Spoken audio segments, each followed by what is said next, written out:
Dans cette capsule, nous allons voir comment calculer l'aire des figures planes suivantes, le carré, le rectangle, le parallélogramme ainsi que le triangle. Par définition, l'aire est la mesure d'une surface délimitée par une figure. L'aire se mesure en unités carrées, comme par exemple les centimètres carrés. Je vous invite à mettre la couleur pour les mots-clés « surface » et « superficie » qui font directement référence à l'aire. Au primaire, vous avez probablement déjà vu comment calculer l'aire d'un rectangle ou d'un carré, et même si nous n'utiliserons pas nécessairement les mêmes mots de vocabulaire, sachez que ça sera la même notion que nous allons voir. Et la particularité que nous avons avec ces deux figures planes-là, c'est qu'elles possèdent 4 angles droits. Sachez que pour toutes les formules d'aire, nous utiliserons ce qui formera un angle droit dans nos figures. Pour trouver l'aire de chacune des figures, encore une fois, nous utiliserons le FRU. Il faudra d'abord écrire la formule, ensuite remplacer par les données du problème, trouver la réponse et terminer en notant l'unité de mesure appropriée, c'est-à-dire l'unité carrée. Allons-y avec une première formule, celle pour trouver l'aire d'un carré. Sa formule est côté fois côté. Nous allons remplacer dans la formule le mot côté par la lettre C minuscule. Et puisque le côté est multiplié par lui-même 2 fois, on peut aussi écrire C au carré. À la première ligne de votre démarche, il faut écrire la formule. Vous avez le choix de l'une ou de l'autre. Par la suite, il faut remplacer par les données du problème. Dans ce cas-ci, la mesure du côté est égale à 1,91 cm. Et vous devez compléter en notant la réponse suivie de l'unité de mesure. Je vous rappelle que vous avez le droit à la calculatrice et qu'ici, les unités sont au carré. Dans ce cas-ci, la réponse sera 3,6481 cm². Poursuivons avec l'aire du rectangle, dont la formule est base fois hauteur. Précédemment, nous avons vu que la hauteur est un segment abaissé perpendiculairement à partir d'un sommet sur le côté opposé. La base et la hauteur sont donc n'importe quel côté qui forme un angle droit ensemble. Dans votre démarche, vous devez noter la formule en utilisant des lettres minuscules, B fois H. Nous pouvons remplacer par n'importe quel côté qui forme un angle droit. Et avec votre calculatrice, vous pouvez trouver la réponse qui est égale à 9,4956 cm². Poursuivons avec l'aire du parallélogramme. Peut-être avez-vous remarqué que la formule est exactement la même que celle qu'on vient de voir pour le rectangle, c'est-à-dire base fois hauteur. Puisque la formule est la même, allons-y avec l'aire d'un rectangle. Et voici de quelle façon nous avons identifié la base et la hauteur dans notre rectangle. Si nous prenons une partie de la surface de ce rectangle et que nous la déplaçons de façon à obtenir un parallélogramme, nous obtenons ceci. Alors, la mesure de la base du parallélogramme est exactement de la même mesure que celle du rectangle. Et pour la hauteur, ça correspond aussi à la même mesure que nous avions tantôt dans le rectangle.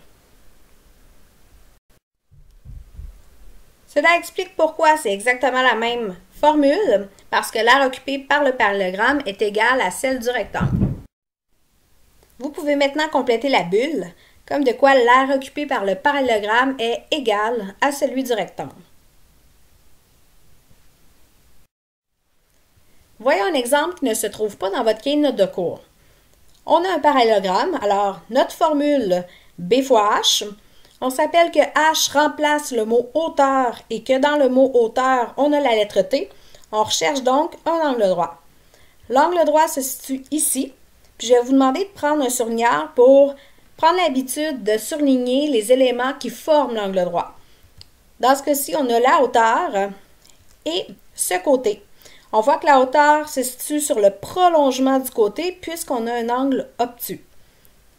Quand on vient remplacer B fois H, la base, c'est toujours le côté de la figure, alors que ce n'est pas nécessairement le cas pour la hauteur, surtout pas dans un parallélogramme.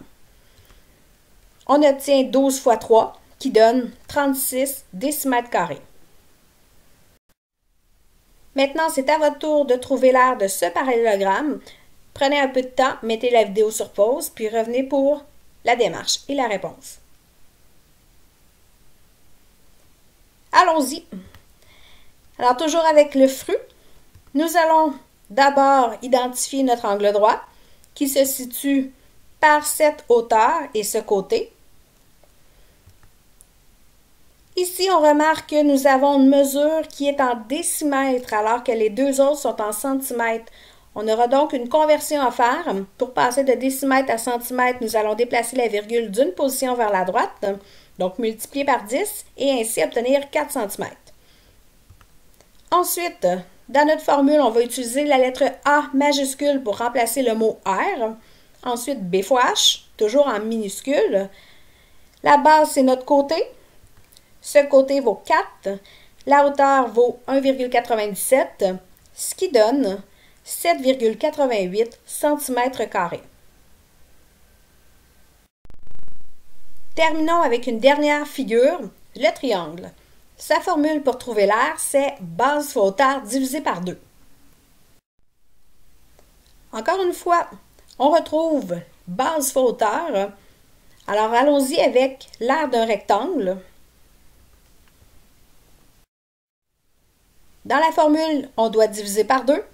Alors, nous allons diviser par 2 la surface de notre rectangle. Nous obtenons donc un triangle. Puisque l'aire du triangle vaut la moitié de celle du rectangle, c'est pourquoi nous avons la formule B fois H divisé par 2. C'est ce que vous aurez à noter dans la bulle, comme de quoi l'espace occupé par le triangle vaut la moitié de celui du rectangle. Maintenant, je vais vous demander, comme précédemment, de prendre un surligneur pour identifier là où se trouve votre angle droit et qu'est-ce qui forme l'angle droit. Dans ce cas-ci, vous avez 3 exemples de base et de hauteur. Parfois, ça peut être une hauteur qui se situe dans le triangle, d'autres fois à l'extérieur du triangle si on est en présence d'un angle obtus. Et on a un troisième exemple ici de base et de hauteur. Il reste 2 exercices à faire. Prenez le temps de les faire individuellement, puis reprenez la vidéo ensuite pour connaître les réponses.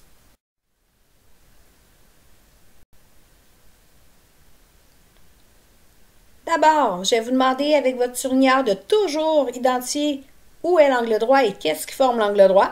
Dans ce cas-ci, voici ce qui forme l'angle droit. Dans notre formule B fois H divisé par 2, nous remplacerons la base par la mesure du côté, 6,64, et la hauteur par l'autre mesure de segment qui forme l'angle droit avec cette base.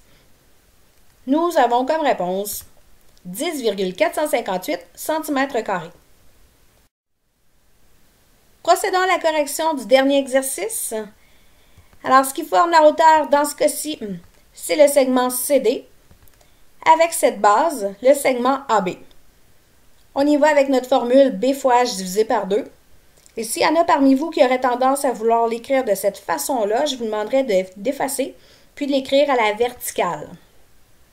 Maintenant, si on remplace la base, c'est notre côté du triangle, donc le segment AB, alors que la hauteur ici se situe à l'extérieur de notre triangle, puisqu'on a un triangle obtusangle, ça nous donne ceci. Et on complète avec la réponse 3,9936 cm².